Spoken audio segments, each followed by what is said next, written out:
ಅಲ್ಲ, ಧರ್ಮಸ್ಥಳದ ವಿಷಯನೇ ಮುಗಿದೋಗೈತ್ಲಿ. ಇಲ್ಲಿ ಅಲ್ಲಿ ಹೋಗಿ ಏನ್ ಮಾಡೋರಿದೀವಿ ನೋಡಿ. ಅದಕ್ಕೇನೂ ಪರಿಹಾರ ಸಿಕ್ಕಿರ್ಲಿಲ್ಲ ಅಂದ್ರೆ ಎನ್ಐಎದವರು ಈಗ ಅದನ್ನ ಹೆಚ್ಚು ಕಡಿಮೆ ಆ ತನಿಖೆ ಮುಗಿದೋಗಿದೆ ಅಂದ್ರೆ ಅಲ್ಲಿ ಏನೂ ಸಿಕ್ಕಿಲ್ಲ.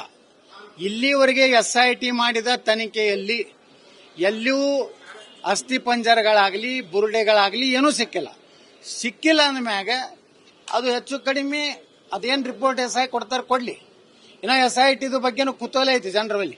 ಅವ್ರು ಇನ್ನ ಏನೇನು ವರದಿ ಕೊಡ್ತಾರೆ ಅದರಲ್ಲಿ ಏನಿದೆ ಅದು ಆದ್ಮ್ಯಾಗ ನಾವು ಚರ್ಚೆ ಮಾಡೋಣ. ಈಗಂತರೂ ಅದು ಕ್ಲೋಸ್ ಚಾಪ್ಟರ್. ಸುಮ್ಮನೆ ನಾವು ಕಾಟಾಚಾರಕ್ಕೆ ಹೋಗಿ ಬಹಳ ನಾವು ಧರ್ಮಸ್ಥಳದ ಭಕ್ತರ ತೋರಿಸ್ಲಿಕ್ಕೆ ಹೋಗಿ ಹಂಗಾದ್ರೆ ಹೋಗಿದ್ರಲ್ಲ, ಹಂಗಾದ್ರು ನೀವು ಇನ್ನು ಮುಂದಾದ್ರೂ ನಾವು ಭ್ರಷ್ಟಾಚಾರ ಮಾಡೋದಿಲ್ಲ, ಇನ್ನು ಕರ್ನಾಟಕ ಲೂಟಿ ಮಾಡೋದಿಲ್ಲ, ಇನ್ನು ನಾವು ಬರೇ ಒಂದೇ ವಂಶದರ ಆಳೋದಿಲ್ಲ ಅಂತ ಪ್ರತಿಜ್ಞೆ ಮಾಡಬೇಕಾಗಿತ್ತು ಮಂಜುನಾಥ ಸ್ವಾಮಿ ಬಲ್ಲಿ. ಬೇಡಪ್ಪ ಸಾಕು, ನಮ್ಮ ಅಪ್ಪ 4 ಸಲ ಮುಖ್ಯಮಂತ್ರಿ ಆಗ್ಯಾನ, ನನಗೂ ರಾಜ್ಯಾಧ್ಯಕ್ಷ ಕೊಟ್ಟಾರ, ಸಾವಿರಾರು ಕೋಟಿ ರೂಪಾಯಿ ಲೂಟಿ ಮಾಡಿದೀವಿ. ಮಂಜುನಾಥೇಶ್ವರ ಬಿಜೆಪಿಯ ಸಾಮಾನ್ಯ ಕಾರ್ಯಕರ್ತರಿಗೆ ರಾಜ್ಯ ಮುಖ್ಯಮಂತ್ರಿ ಆಗುವಂತ ಅವಕಾಶ ಕೊಡು, ರಾಜ್ಯಾಧ್ಯಕ್ಷರಾಗುವಂತ ಅವಕಾಶ ಕೊಡು. ನಮ್ಮ 3-4 ತಲೆ ತಿನ್ನುವಷ್ಟು ನಾವು ಮಾಡ್ಕೊಂಡಿದ್ದೀವಿ, ನಿನ್ನ ಆಶೀರ್ವಾದದಿಂದ ಹೇಳಿ ಮುಗಿಸ್ಬೇಕಾಗಿತ್ತು. ಬಿಟ್ಟು ಮತ್ತೆ 2ನೇ ಹಂತದ ಲೂಟಿ ಪ್ರಕರಣ ಮಾಡ್ಬೇಕಂತಾರಷ್ಟೇ.